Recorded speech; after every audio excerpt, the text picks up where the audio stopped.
¿Cómo están? Buenas noches, bienvenidos a Hoy Nos Toca, edición de día martes. Han pasado cosas en las últimas 24 horas en la Argentina. Mira, yo te cuento el panorama económico, ¿no? Hoy se conoció la inflación de mayo, 5,1. Es el mayo más inflacionario desde 1992. La inflación anualizada desde mayo del año pasado ahora ya está por encima del 60%. El dólar blue tocó un récord, 224 pesos. El riesgo país subió, a pesar de haber reestructurado la deuda, está por encima de los 2.100 pesos. Hay desconfianza por las deudas en pesos que tiene Argentina, los bonos se cayeron, el riesgo país subió por eso, pero los bonos han caído en distintos mercados. La situación de la economía argentina sería para dedicarle todo un programa entero. Vamos a hablar de la situación económica con Leandro Dario y nuestro invitado Ariel Cronenberg, economista, en la segunda parte del programa. Pero no estamos hablando enteramente de economía porque tenemos el otro caso que todavía nos tiene en alerta, que es el avión iraní con tripulación iraní y pasajeros venezolanos, que dio vuelta por Latinoamérica, que hubo un aviso de parte del gobierno de los Estados Unidos respecto a que había preocupación por el recorrido que estaba haciendo ese avión y qué iba a hacer ese avión. Se habló de una operación de inteligencia iraní venezolana. Un ex fiscal de Venezuela acusó a la Argentina, o acusó que en la Argentina se está desarrollando una célula terrorista iraní. Muchos alertas como para que la Argentina estuviera, digamos, previendo que eso podía suceder. Bueno, el asunto es que nosotros estamos hablando hoy del avión iraní porque Uruguay le negó el espacio aéreo y tuvo que volver a Ezeiza.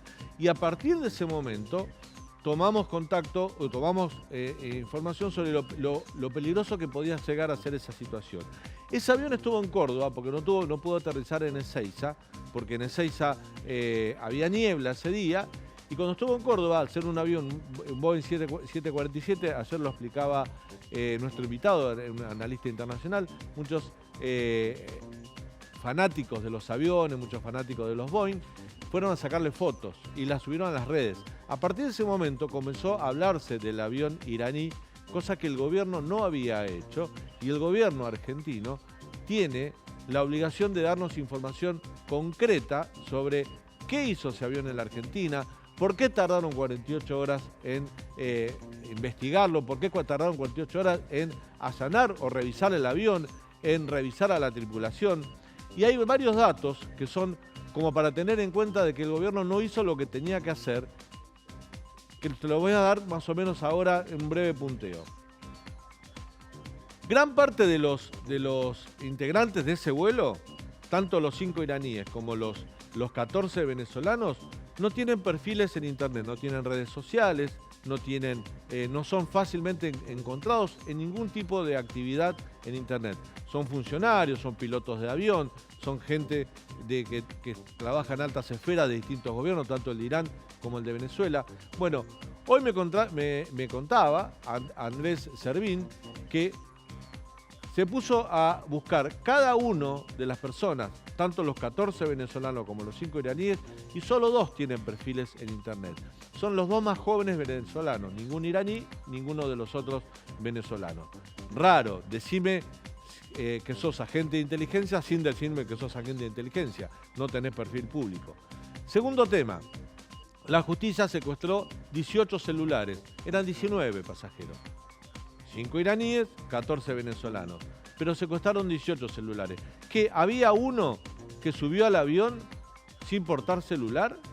¿Había un ciudadano venezolano, iraní, que no usa celular? ¿No es raro en esta época que alguien que viaja por toda Latinoamérica, que es piloto, copiloto, tripulante de aviación, que forma parte de una delegación comercial de un avión de carga que rentó una empresa estatal venezolana, no use celular? Bueno, faltó un celular en el allanamiento, porque eran 19 y secuestraron 18. El avión estuvo 72 horas en Ciudad del Este. Nadie sabe qué hizo. Nadie sabe, lo único que se sabe es que subió $700.000 en paquete de cigarrillos para llevar a Aruba. Tremendo avión para llevar paquete de cigarrillos de Ciudad del Este a Aruba. Cuando el avión estuvo en la Argentina, esas 48 horas previas, porque una vez que que los venezolanos y los iraníes fueron retenidos por la justicia, en el caso de los iraníes se les retuvo el pasaporte, ya había pasado todo. Ya no coincidía la lista de tripulantes de la primera con la segunda, ya no se sabía qué habían hecho los días anteriores, ya pudieron haber descartado si traían algo a la Argentina, ya pudieron haber dejado a alguien que no debería ser descubierto, ya pudieron o tuvieron todo el tiempo de hacer lo que uno puede pensar de mala manera, pero con justificación, vinieron a hacer.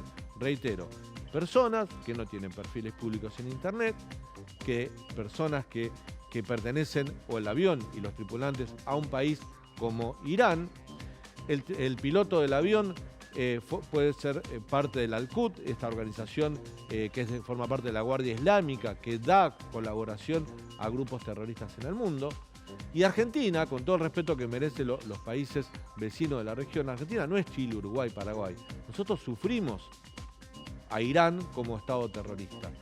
Acá se voló a la Embajada de Israel y se voló a la AMIA. Acá asesinaron al fiscal que estaba investigando la voladura de la AMIA. No son suficientes antecedentes como para que el gobierno tomara en cuenta la alerta que emitió Estados Unidos. Lo confirmó el ministro del Interior de Paraguay, Federico González. Avisaron a principio de mes, a través de Estados Unidos, que para Estados Unidos los miembros de esa tripulación formaban parte de una agrupación terrorista que es Al-Quds y que estaban en un vuelo de un avión iraní, ahora alquilado o manejado por una empresa venezolana, dando vueltas por Latinoamérica. Hizo varios países, ¿no? De Centroamérica, Venezuela, Paraguay, Ciudad del Este. En Ciudad del Este usted sabe que ahí hay grandes, es un gran lugar para que se escondan y manejen negocios, tanto el narcotráfico como el terrorismo. Ha pasado. De hecho, la persona que se inmoló en la voladura de la AMIA había entrado a la Argentina por Ciudad del Este. Dato que a lo mejor se le pasó a los servicios de inteligencia argentina o al gobierno argentino. Habló Agustín Rossi, flamante, presidente de la Agencia Federal de Inteligencia, del AFI, y dijo: yo supongo que los iraníes son instructores de vuelo de los venezolanos. Como es un avión con 747 que es difícil de pilotear, los iraníes estaban instruyendo a los venezolanos para que aprendan a pilotear ese avión. Quien dirige la Agencia Federal de Inteligencia, quien dirige la máxima autoridad de inteligencia de la Argentina, supone que estos iraníes son instructores de vuelo. ¿No merecemos una explicación mejor? ¿No merecemos que nos explique el ministro de Seguridad, Aníbal Fernández, por qué la seguridad aeroportuaria tardó tanto tiempo en revisar al avión? ¿Que Inmigraciones tardó tanto tiempo en revisar el listado y los perfiles de los tripulantes y de los venezolanos que viajaban en ese vuelo?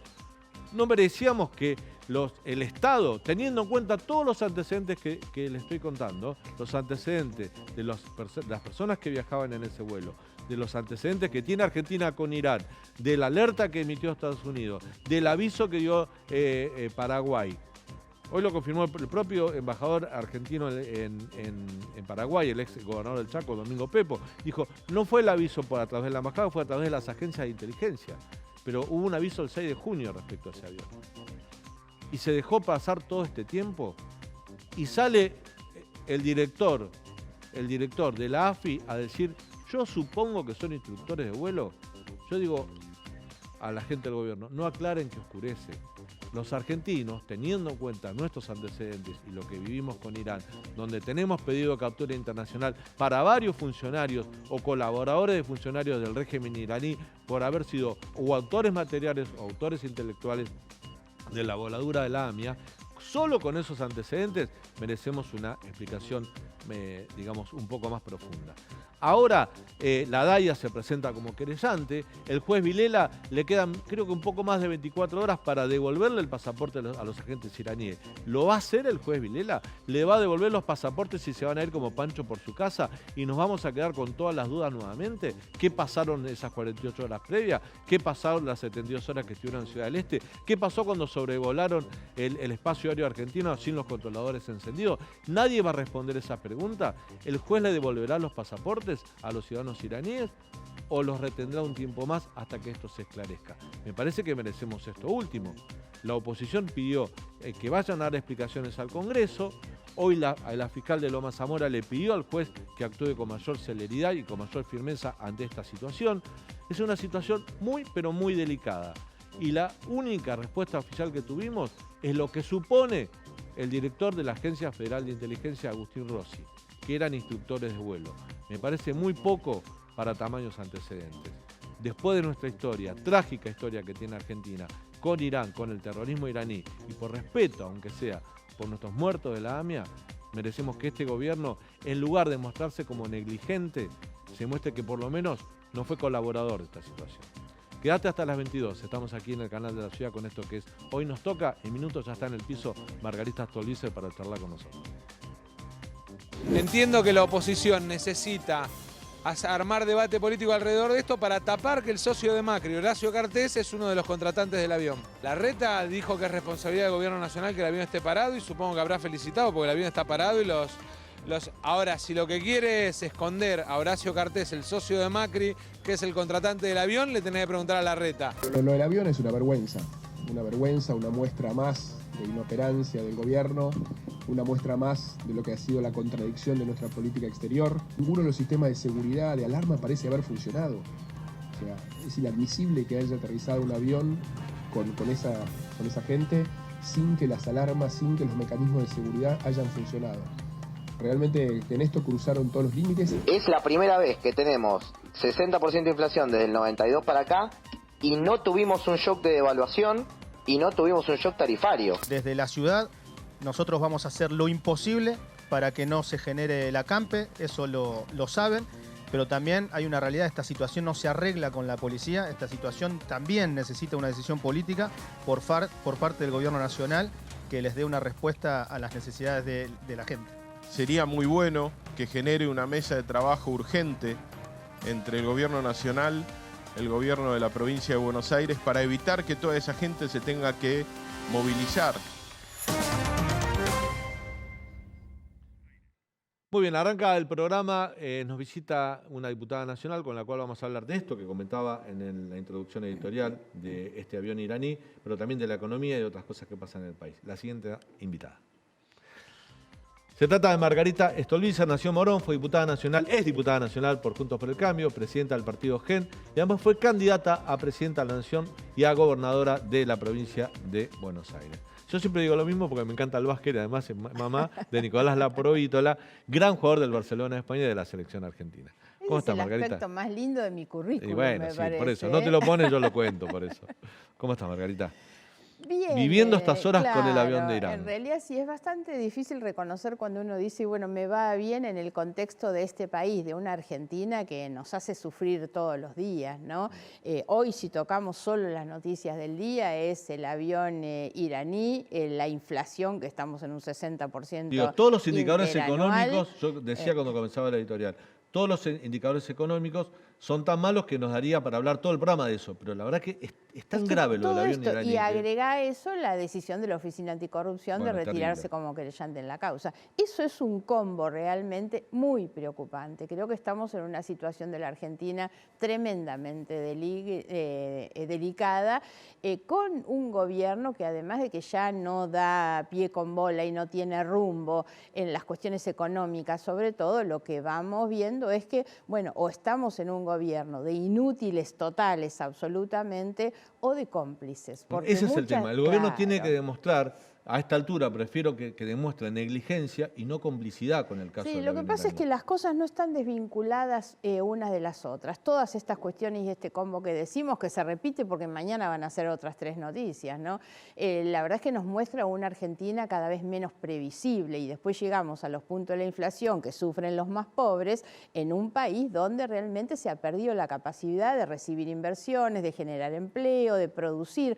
Todo tiene que ver con todo. El país de la impunidad es la Argentina, donde el retiro de la Oficina Anticorrupción tiene que ver con Irán. No nos olvidemos, y creo que vos lo marcabas muy bien, tu editorial fue, me parece que muy completo en este sentido. La verdad es que Argentina es un país que ha sufrido 2 atentados gravísimos, el atentado a la AMIA y posteriormente la muerte del fiscal. Entonces estas son cosas que no nos pueden permanecer indiferentes en un país como el nuestro, porque es el país de la impunidad. Y si a eso le agregamos que Argentina ha estado lamentablemente vinculada con Irán y con Venezuela en más de una oportunidad para ser partícipes en conjunto de una cantidad de negocios, porque no se trató simplemente de cuestiones de política internacional o de estrategias internacionales o de posicionamientos ideológicos. Muchas veces se trató de negocios económicos, en muchos casos ni siquiera se pudieron investigar. El fiscal Nisman incorporó eso en sus denuncias, en las denuncias que se empezaron a tratar y que todos sabemos cómo fueron cajoneadas. Es tremendamente grave esto, por eso lo del avión no se puede tomar como un episodio así nomás. Ahora, tal cual vos lo decís, cada vez que un funcionario habla es peor, mejor que se callen. Lo que aporta el jefe de la inteligencia en la Argentina es un escándalo. Nos dijeron que estaban transportando autopartes. La empresa donde teóricamente iban las autopartes lo negó, nunca se comprobó. No sabemos si esta gente entra como turista, como tripulante o como qué cosa, ¿no? Nosotros estamos haciendo un pedido de informe a muchos organismos, pues la verdad es que acá tiene que responder el ministro del Interior, sobre todo por migraciones, el de seguridad, el de defensa, el de relaciones exteriores, el de economía. O sea, hay una cantidad, yo diría que todo el gobierno está metido en eso, y obviamente inteligencia, tal cual vos lo planteabas. El episodio es tremendamente grave, lo sería en cualquier país, con mucha más razón lo es en la Argentina. Y el papel que está haciendo el gobierno es realmente lamentable y preocupante, ¿no? Pero el gobierno hoy está investigando esto, y esto es un escándalo con los iraníes y los venezolanos. No sabemos si el gobierno está investigando. No sabemos si está investigando, algo, por lo menos claro. tomó estado público porque Uruguay le negó el espacio aéreo. Por eso. Si no ya no estaban en el país. Yo no sé si el gobierno está investigando algo. Hay un juez que ha tomado la causa, que ha hecho algo, veremos en qué queda todo esto. No sé qué investiga el gobierno, porque cuando vos escuchás a los funcionarios es como decir, bueno, no tienen alertas rojas, entonces no pasa nada. El otro te dice, bueno, estaban haciendo una instrucción de vuelo, una cosa increíble, un funcionario dando esa explicación, ¿no? Entonces no veo que estén ellos realmente investigando, ni siquiera que estén lo suficientemente preocupados, porque al contrario, tratan de minimizar, de simplificar el asunto. Yo mostraba recién algunos detalles, ¿no? La falta de perfiles públicos de las 19 personas, solo 2 venezolanos, los más jóvenes, lo tiene el resto. No están Pero eso parece como una investigación periodística, no como el resultado de una investigación oficial. Por supuesto que es una investigación periodística, claro. Y, por ejemplo, el dato, ¿no? Son 19 personas y secuestraron 18 celulares. Yo no puedo creer que una persona que tenga sea lo que sea, venezolano, iraní, que ocupe un cargo, que esté viajando por todo el mundo, viaje sin celular. Claro. Digo, ahí falta un celular, por lo menos, ¿no? Sí. Y tampoco se sabe qué es lo que hay en los que secuestraron, ¿no? También tuvieron tiempo para descartar, mucho, ¿no? Claro, dudamos mucho sobre si esas cosas se van a conseguir, porque además la Argentina se ha vuelto, además de ser el país de la impunidad, en un país poco creíble, donde cada vez la distancia que hay, los niveles de desconfianza social en las instituciones son enormes. Ahora, todo esto justifica que la gente crea cada vez menos. Entonces, ninguna explicación que el gobierno nos pueda dar hoy va a resultar creíble en boca de los funcionarios de este gobierno y con todos los antecedentes que tenemos. Lean no tiene pregunta para vos. Lean. Margarita, ¿qué es lo que le quieren preguntar a los funcionarios que quieren interpelar en el Congreso? Bueno, un poco estas cuestiones que está planteando, yo digo, desde lo mínimo que es en qué carácter esta gente entró, ¿no? ¿Qué participación tuvo el Ministerio de Relaciones Exteriores? O sea, es importante determinar las responsabilidades de las distintas áreas de gobierno sobre el episodio en sí mismo. Después vendrá si están o no investigando, pero en principio creo que es importante determinar de qué manera actuó cada uno de esos, porque esos tuvieron que haber tenido una actuación antes de que nos enteráramos de la noticia como nos enteráramos. Y sin embargo no sabemos nada. Da la impresión por momentos como que ellos vienen siempre atrás de las cosas, ¿no? Entonces lo que nosotros estamos buscando es obligados por las circunstancias. Obligados por las circunstancias. ¿Y a vos qué te parece que es? Porque hay un montón de agencias estatales involucradas, un Eso montón es a de lo que me funcionarios. refería, claro. ¿Qué te parece que es? ¿Incompetencia de todos ellos o algún tipo de complicidad? Porque ahora Argentina se compró un problema que es este avión que está sancionado por los Estados Unidos. Claro. Hoy no estoy en condiciones de decirte si es una o es otra. Por eso lo que digo es hoy ambas cosas. Hoy pienso que son inútiles absolutamente,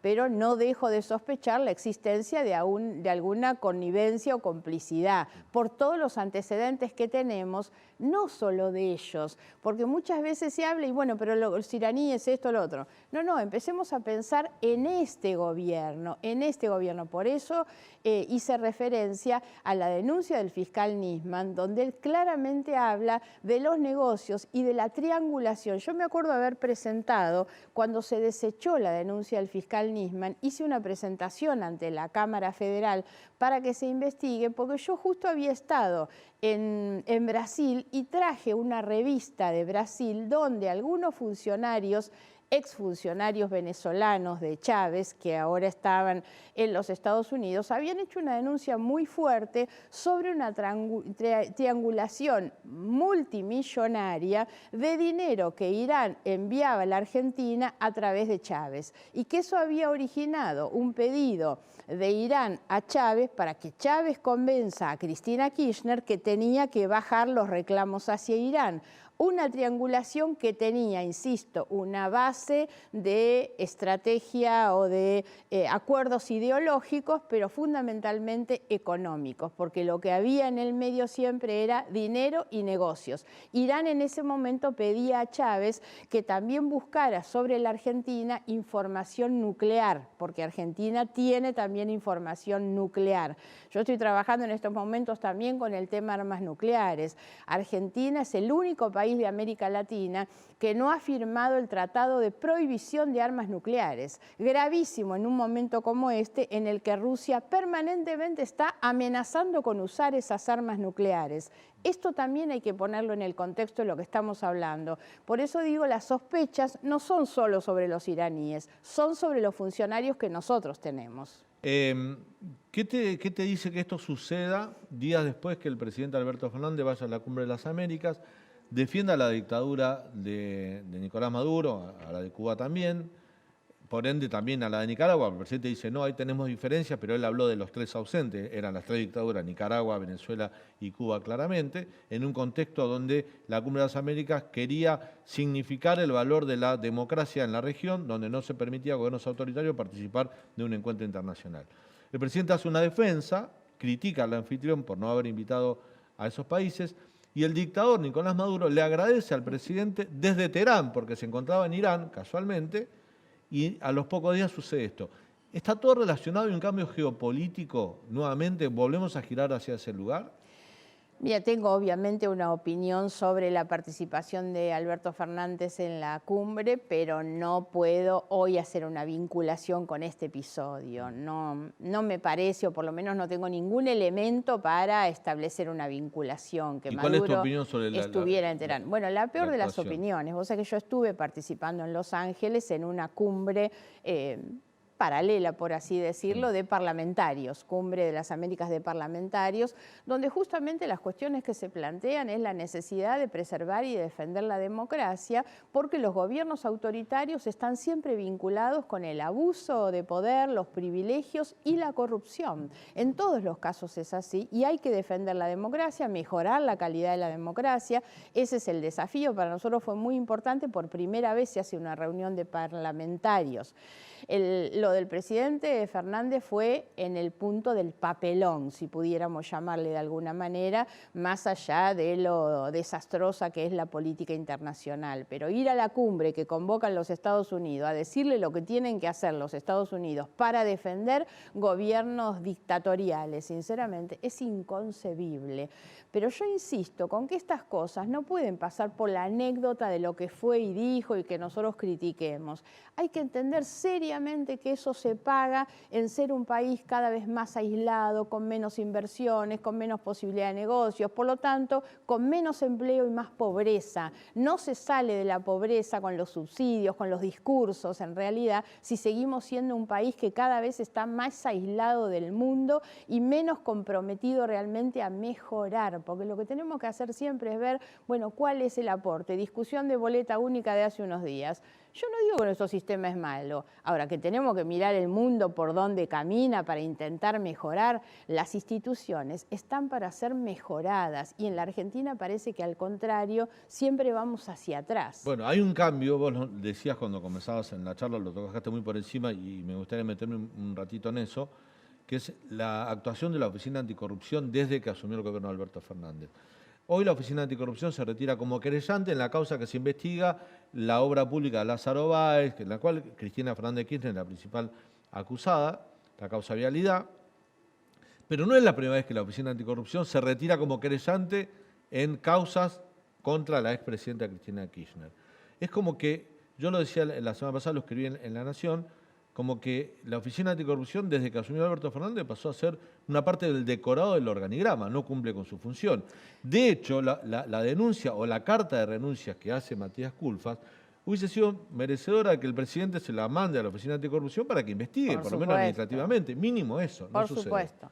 Pero bueno, vos sabés que yo soy sincera, aunque las verdades duelan, y la pérdida de oportunidad del gobierno de Macri para darle autonomía a la Oficina Anticorrupción, la estamos pagando ahora. No tener una Oficina Anticorrupción realmente autónoma, independiente del poder de turno, eso se debió haber modificado en el gobierno anterior y no se hizo. Y estas son las consecuencias. ¿Vos proponías poner la Oficina Anticorrupción bajo la órbita del Parlamento? No, tiene que ser un organismo autónomo, por supuesto, a tal punto no se hizo, pero no quiero ir sobre está bien, hacia atrás, porque es siempre una cuestión muy compleja. Yo no tengo problemas personales con nadie, pero que Macri haya puesto en la cabeza de la oficina a una persona de su amistad, absolutamente de amistad, y cambiar por decreto una ley que exigía un título de abogado para poner a alguien que no lo tenía, hoy son las consecuencias. Lamentablemente esa oficina dejó de ser lo que fue en el momento que se creó, que fue en el año 2000. Era otra cosa, tenía otra finalidad. Hoy es un organismo cada vez menos creíble y que solamente sirve desde ahí para convalidar las cosas que hacen los poderes ejecutivos. Entonces se utiliza antes y ahora la Oficina Anticorrupción para perseguir a los del otro partido, a los de la otra coalición y nunca a los propios. Lo que han hecho hoy es un escándalo, pero es uno más en lo que significa este deterioro de las instituciones, que es decir, en una causa donde se investiga la corrupción, la Oficina Anticorrupción se retira, no es más querellante, o sea, no impulsa la causa. ¿Qué es lo que ocurre? Porque esto, digamos, yo lo dije más o menos parecido cuando fue el sobreseimiento en las otras causas. Si estas causas avanzan como tienen que avanzar con la cantidad de pruebas, de elementos que tienen, la condena a Cristina Kirchner y a todos los demás es inexorable, porque los delitos se cometieron. Entonces lo que hace la oficina es decir, bueno, no la voy a impulsar, porque por supuesto que esto en un juicio oral termina con una condena, no puede no ser de esa manera, ¿no? Y bueno, lo que buscan ellos es decir, por lo menos los dedos nuestros no tienen que estar. Te llevo, antes de despedirte, para hablar un poquito, siempre nos gusta sobre cómo está la vida partidaria de las coaliciones, ¿no? Juntos por el Cambio. Un datito más, porque me quedó, digamos, el triángulo que habíamos planteado de lo que es la agenda del día. El avión, la Oficina Anticorrupción y la inflación. El tema de la inflación no lo pasemos por alto, en relación a todas las otras cosas en las que hablamos. Hoy estamos con un gobierno que no solo nos tiene que terminar contando que estamos en un 60% o más de inflación interanual, sino que no tiene la capacidad de resolverlo. Esto es lo grave, porque para resolver el problema de la inflación, ¿qué es lo que necesitas?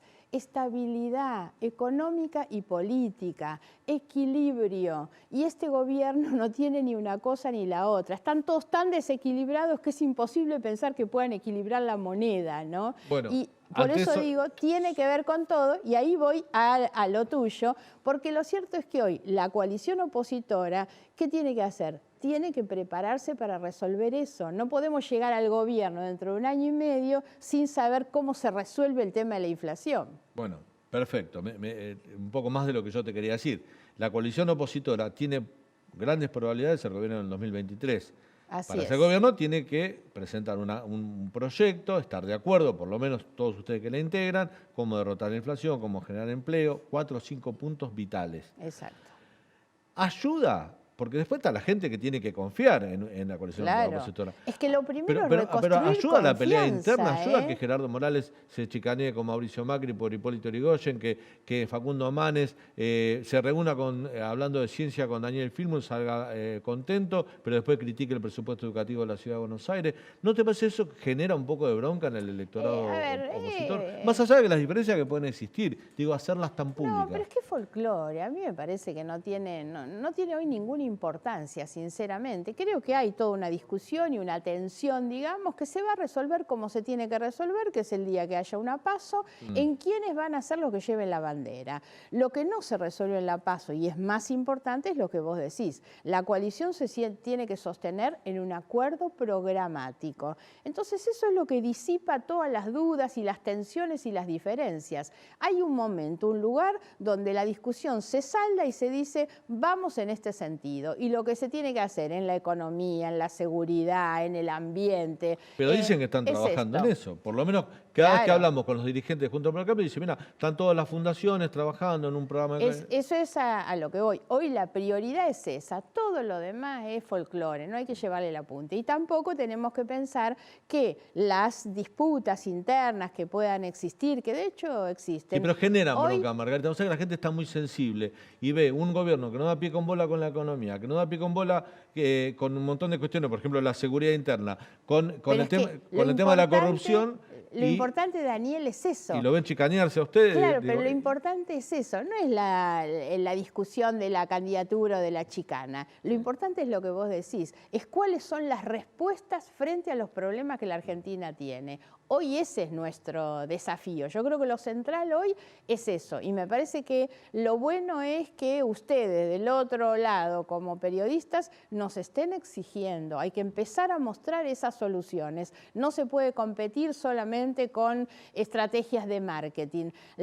El problema que la Argentina ha tenido en los últimos años es tener coaliciones exitosas para ganar elecciones que fracasan en el gobierno. Eso es lo que está pasando hoy con este gobierno. Nosotros no podemos darnos el lujo porque la Argentina no resiste otro fracaso. Entonces hay que ser muy claros en las soluciones que se necesitan a los problemas de la Argentina. Margarita, gracias por tu visita. Gracias por la invitación. Vamos a ir a un breve corte y al regreso, sí, el otro tema del día, ¿no? Que decíamos que también ocupa gran parte de la agenda. La economía, 5,1 de inflación, la inflación más alta en mayo desde 1992. Más del 60% anualizada. 2.100 puntos del riesgo país, 224 pesos el dólar blue, batió un récord. Mirá que tenemos para hablar de economía con Ariel Cronenberg, nuestro siguiente invitado. Ya volvemos.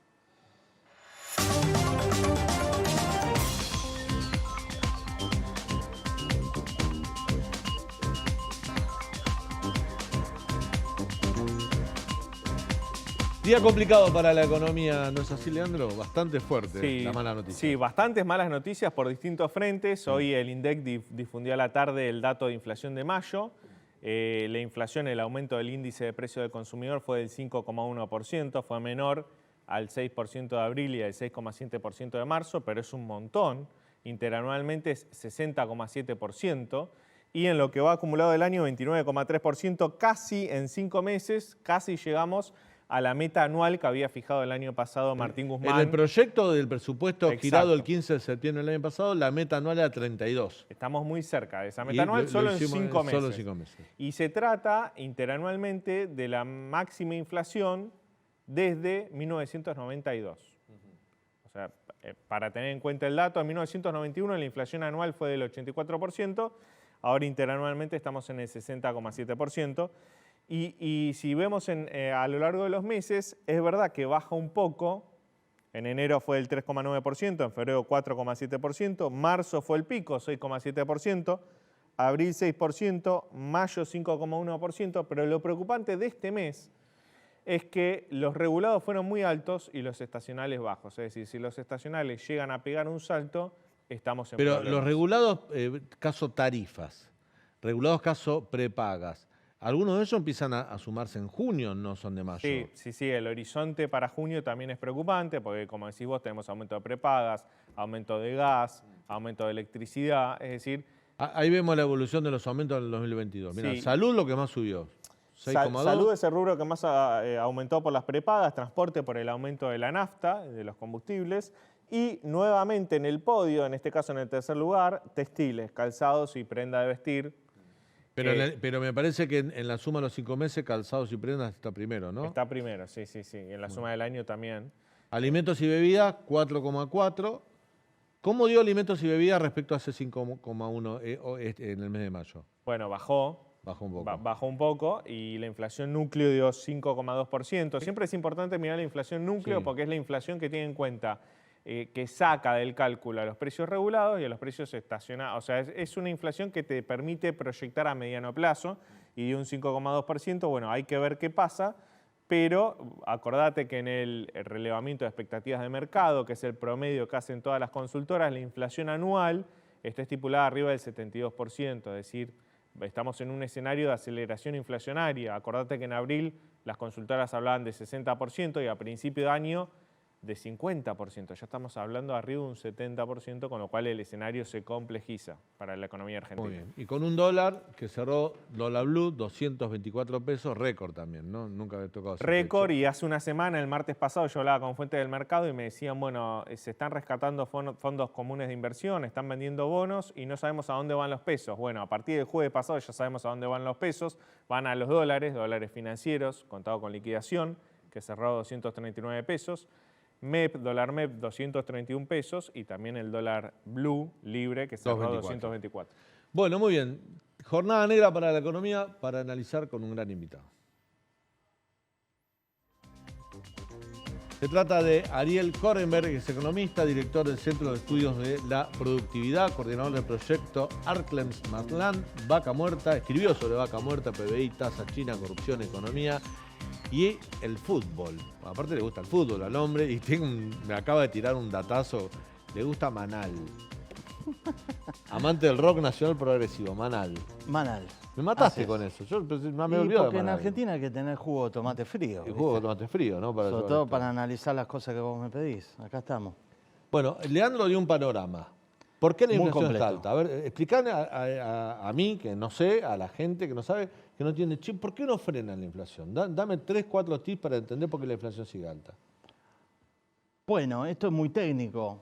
El gobierno perdió total credibilidad en la ejecución de la política económica. No hay control de las finanzas públicas. En este momento el gasto público se está ejecutando sin presupuesto aprobado por el Congreso, a total discrecionalidad. Y ese desorden fiscal se traduce en que la población huye del dinero argentino. Y de esa manera se cubre de los posibles golpes inflacionarios. Punto. Ese es el centro de la cuestión y la causa de la inflación. Unas finanzas públicas caóticas, desorganizadas, en donde el propio ministro de Economía y lamentablemente también debo decir el propio presidente no tienen credibilidad en la palabra, y tampoco ahora Guzmán, antes no controlaba los precios, ahora tampoco, que asumió a su cargo formalmente la Oficina de Control de Precios, de tal manera que el Instituto Patria de esa manera le pueda llegar a endilgar, de acuerdo al diagnóstico que tiene el kirchnerismo, que como el control de precios no tiene efecto sobre la inflación, ahora sí la culpa es de Guzmán. Esto es nuevo. Tenemos ahora un nuevo ministro de Economía fusible, cosa que hasta ahora no quedaba muy claro, por virtud del movimiento de retirar a Feletti e incluir a un secretario de Comercio formalmente dentro del Ministerio de Economía nombrado por el propio Guzmán. Pero el propio Guzmán incluso no puede controlar el mercado financiero en estos términos. No puede intervenir porque a su vez el resto de las oficinas que tienen incidencia en el presupuesto e instituciones, tales como el Banco Nación o NARSA, venden bonos para hacerse los dólares que necesitan para importar energía, o venden bonos porque alguien lo ordena por fuera de los poderes del Estado, en rumores que se han difundido, para embromar la estrategia financiera del propio ministro de Economía. Y eso provocó hace pocos días, vos lo relataste, un efecto muy importante en los mercados de nueva incertidumbre que se agrega sobre el pago de la deuda pública en pesos. Ujú. ¿Por qué es importante la deuda pública en pesos? Porque está indexada. ¿Por qué está indexada? Porque la inflación llegó a magnitud, ahora lo voy a describir, tales de que definen un régimen de alta inflación por el cual, si al ahorrista argentino vos no le ofreces directa o indirectamente deuda pública indexada en respaldo de sus plazos fijos, se va al dólar. Entonces, con toda estrategia, no es estratégico, es este desorden táctico pero hay y dólares estratégico suficientes para de haber reventado para los cubrir bonos. esa demanda. ¿Hay Sí. dólares suficientes? Perdóname que te interrumpa. Porque Sí. si se va al dólar, ¿dónde están los dólares? ¿Hay dólares suficientes para...? Como no para hay esa dólares demanda? suficientes, el tipo de cambio salta, que es lo que pasó hoy. Y va a continuar sucediendo en la medida que el ministro de Economía no reúne en sus manos no solo las decisiones de gasto, sino cómo se financia. Ahora las decisiones de gasto, hace rato que las decisiones de gasto están desperdigadas en varios ministerios. Por ejemplo, infraestructura viene también de la gestión anterior, pero profundizada en esta. Infraestructura y gasto público en las provincias, controlada o digitada en parte por el Ministerio del Interior, que no está alineada con el Ministro de Economía. La política tributaria en manos de la titular de la AFIP no está alineada necesariamente con el Ministro de Economía. Y ahora la novedad es que las emisiones de deuda pública en pesos, porque en dólares no hay ya, en pesos indexados, las diversas estrategias de las sublíneas del kirchnerismo que controlan Banco Nación o Enarsa no están coordinadas con el mismo. Ese ruido es fundamental, es un nuevo ruido que existe en Argentina. Entiendo que los economistas del kirchnerismo defienden de que no hay posibilidad de reperfilamiento, lo entiendo políticamente, pero en concreto las posibilidades de reperfilamiento son tales en este gobierno o en el próximo gobierno si este país quiere crecer y generar crédito, porque la deuda pública en pesos comprime el sistema financiero e impide dar crédito a las personas y a las pymes. Vos sabés que hace un ratito terminó una reunión entre Daniel Scioli, que va a asumir como ministro de Desarrollo Productivo, Martín Guzmán y Miguel Ángel Pese. De esa reunión sale una versión, un rumor, que todavía no está confirmado, pero es que se vendría un gran cepo a las importaciones. No habiendo dólares en el Banco Central, el gobierno tiene dos alternativas, o sea, con el fin de hacer más costoso el acceso a los dólares, o devalúa o pisa las importaciones. En el caso de que se confirme esa versión de un gran cepo a las importaciones, un control más estricto sobre las importaciones, ¿qué efecto tendría en la economía? Una contracción de la actividad económica como nunca vista hace rato en Argentina. Eso es lo novedoso. Hoy comparaba, estamos entrando en un régimen de alta inflación. Si me permitís citar un Axel, que no es Kicillof, sino recientemente fallecido Axel Ionufud, que junto con Daniel Heyman definieron un régimen de alta inflación. ¿Qué es un régimen de alta inflación?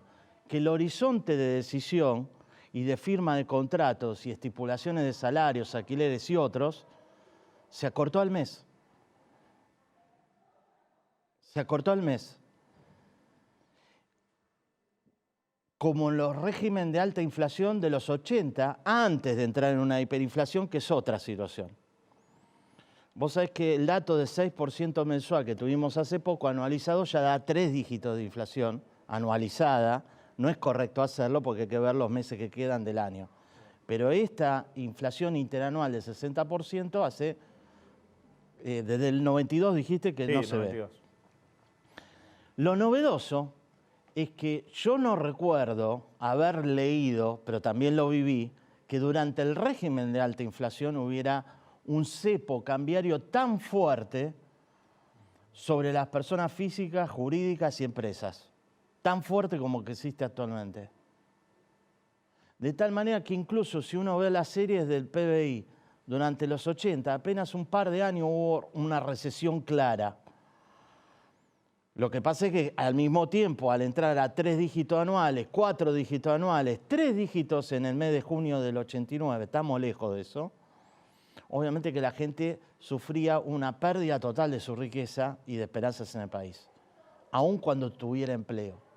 Lo novedoso, me parece a mí, son dos cosas. Primero, el control cambiario es muy fuerte, produce quizás el efecto de aquietar el dólar, pero a cambio tenés el riesgo de comerte por este hecho de que la gente no deja de tener, no hay señales desde el lado del gobierno y en parte desde la oposición de cuándo se va a estabilizar la economía. Por lo tanto, la huida del peso argentino va a continuar y va a seguir siendo frágil el mercado cambiario porque todos los argentinos de clase alta, clase media y vulnerables pujan por obtener dólares. Dólar ahorro, aquel que pueda, dólar alternativo, aquel que no pueda, dólares para adelantar importaciones porque sabe que el día de mañana pueden ser más caras. Y así sucesivamente. Entonces, yo lo que veo es, si bien creo y espero que no haya una espiralización aún peor de la inflación como aquella vez a fines de los 80, sí lo que veo es que por cada punto de inflación vamos a tener una contracción económica increíble, muy fuerte. Uno de los acuerdos que tenía Argentina, que firmó Argentina con el FMI, era el aumento de la reserva del Banco Central. O sea, dentro de la Carta de Entendimiento se hablaba de que debería mejorar considerablemente las reservas. Sí. Necesita dólares Argentina. Sí. Vos tenés un país donde desde hace más de 2 semanas hay 19, 20 provincias sin gasoil o con poco gasoil. Sí. Eso trajo retraso en la cosecha gruesa, en la producción, en el transporte. Eso va a encarecer precios internos, porque si no se pueden transportar se van a encarecer. Esa descripción que acaba de hacer de gasoil se debe también al control cambiario. O sea, el ultracepo provoca escasez crónica de diversos productos. Pero vos encima, los pocos dólares que tenés, los tenés que gastar en energía, en importar gas, porque no fuiste capaz de producir, en salir a comprar gasoil, porque tenés un 30-40% de faltante para abastecer el mercado interno. O sea que tenés todos los caminos que te conducen a que no podés traer los dólares que te da la materia prima exportada porque no la podés producir en tiempo y forma por la falta de combustible, y de los pocos dólares que tenés, los tenés que gastar en traer ese combustible que no nada podés mejor abastecer. descripto. Estás en el horno, digamos, pero digo esto. Y además te agrego, estás en el horno y además te agrego el otro cepo, que se habla poco, que es el cepo impositivo. Tampoco recuerdo de haberlo vivido y de haberlo leído en el análisis económico argentino, que hubiera una presión impositiva sobre la base tributaria legal tan fuerte como existe hoy, de tal manera de que las percepciones en la fuente evitan la erosión de la base impositiva natural ante estos niveles de inflación. O sea, la gente no puede incluso financiarse con la AFIP, porque en cualquier momento a vos, con la AFIP o con ingresos brutos de la provincia, porque te percepcionan, aún gastando, la empresa aún gastando y no generando ingresos, te suponen que vos tenés ingresos. Eso pasa también en hogares y empresas, donde vos haces adelanto de ganancias. Por eso yo resalto, si bien no tenemos aquellos niveles de inflación, las consecuencias reales en términos de recesión y caída del empleo se van a profundizar, lamentablemente, se profundizarían, siempre digo, Ariel, en modo potencial. Vos sos docente. Por esas dos cuestiones. Sos docente, tenés alumnos, formás economistas, de alguna manera formás gente que se va a dedicar al campo de la economía. Cuando te preguntan sobre esto, acá es una entrevista, tenemos tiempo, tenés horas y horas dando la charla. ¿Qué decís respecto al gobierno que toma las decisiones equivocadas? ¿Son o se hacen? Bueno, eso se llama behavioral economics, economía del comportamiento, ya es psicológico. Estoy tratando de ser sintético. Mirá, Argentina no aprende de sus errores. Está en el día de la marmota. Dice Kovalov, Argentina es un país en donde la experiencia no se transforma en enseñanza. ¿Ok? Entonces, volvemos a repetir otra vez las mismas medidas de política económica que fracasaron antes. Por ejemplo, y más micro, la ley de alquileres. La ley de alquileres fracasó en los 20, fracasó en los 30, fracasó en los 40, fracasó en el 74-75. Sin embargo, todos los bloques votaron una ley de alquileres que lo que hizo fue destruir en gran parte el mercado de alquileres, que terminó generando más costo para los inquilinos y menos beneficio para los propietarios. Alquileres que en Argentina parte de la clase media accede como ahorro alternativo al bono en pesos o dólares comprando departamentos para alquilarlo. Yo seguí ese debate y la asociación que representa a los inquilinos estaba a favor de la ley, de esa ley que fracasó. Por lo tanto, También tenemos que ir a esto. cuestiones de sociología y de economía del comportamiento y de historia. Dada la formación cultural de los argentinos, no hagamos cargo solo al gobierno de turno, la demanda por una narrativa oportuna que le eche la culpa a los demás de las cuestiones, por ejemplo, inflacionarias, está en el tapete. La culpa es del otro, la culpa es de la amenaza extranjera, la culpa es del formador de precios y no del incentivo que se le da al formador de precios para formar los precios de esa manera.